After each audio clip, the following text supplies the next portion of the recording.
This is a test.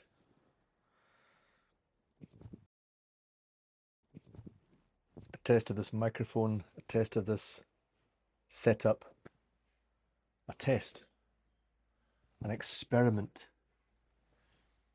This is the front porch of the flat I am currently living in. It's a small space.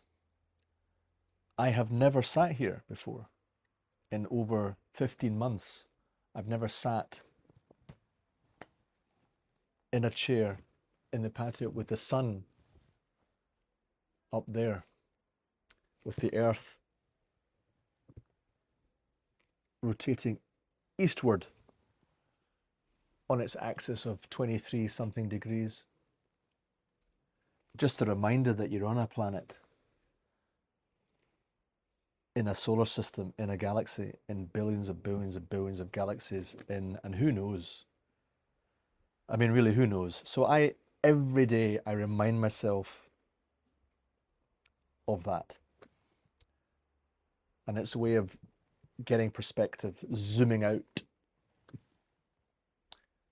When you zoom out and you look at life and you look at the world and you take a broader perspective, even if it's for a few minutes, you often, well, not often, but sometimes start to think about your choice of clothing, and particularly your choice of clothing when engaged in certain activities which are potentially very dangerous. So I'm thinking, of course, of vampire duck hunting, which a friend of mine is possibly one of the world's experts in. I would say, excuse me, I would say there's a some sort of strange entity wanting me to stop talking about this subject. It's very dangerous talking about this. These are the patio conversations, speaking about things that aren't very well known but exist. They do exist. So my friend is possibly the world's foremost expert on hunting vampire ducks.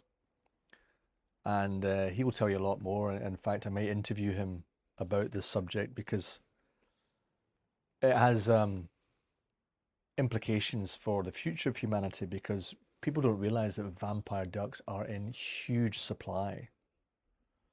And not only do they love to hunt warm-blooded beings for their dinner, um, and I'll tell you how they do that, because they don't have the same form as your normal duck.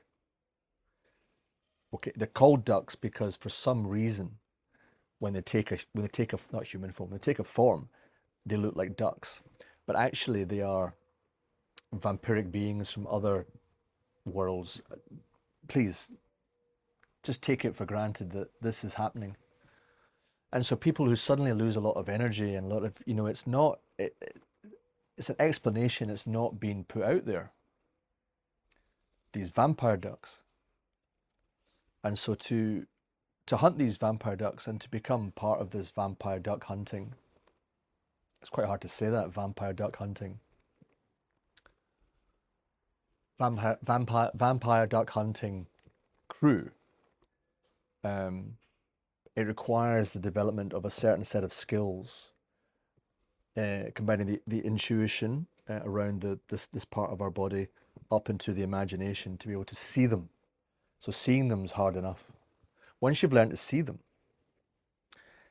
my goodness, you'll see they're everywhere. They're following people everywhere, just feeding off their energy.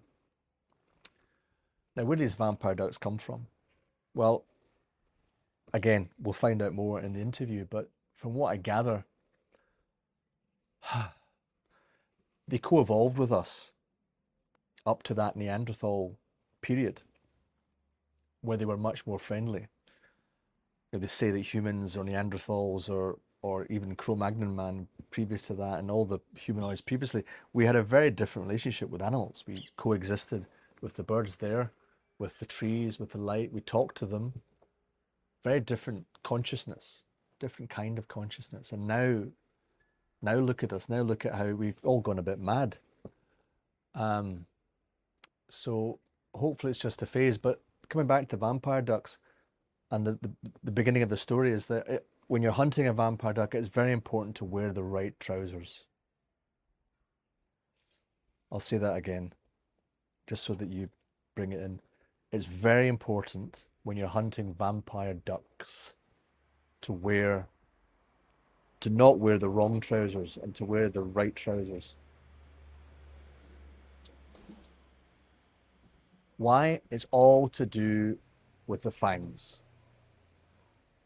And it's particularly useful if your trousers are reinforced in the crotch area and around the anus. So, one of my guesses about the future is that um, these vampire duck hunting trousers will become a thing, and everyone will own a pair. So a huge boom in vampire duck hunting trousers. Vampire duck hunting trousers. Wow.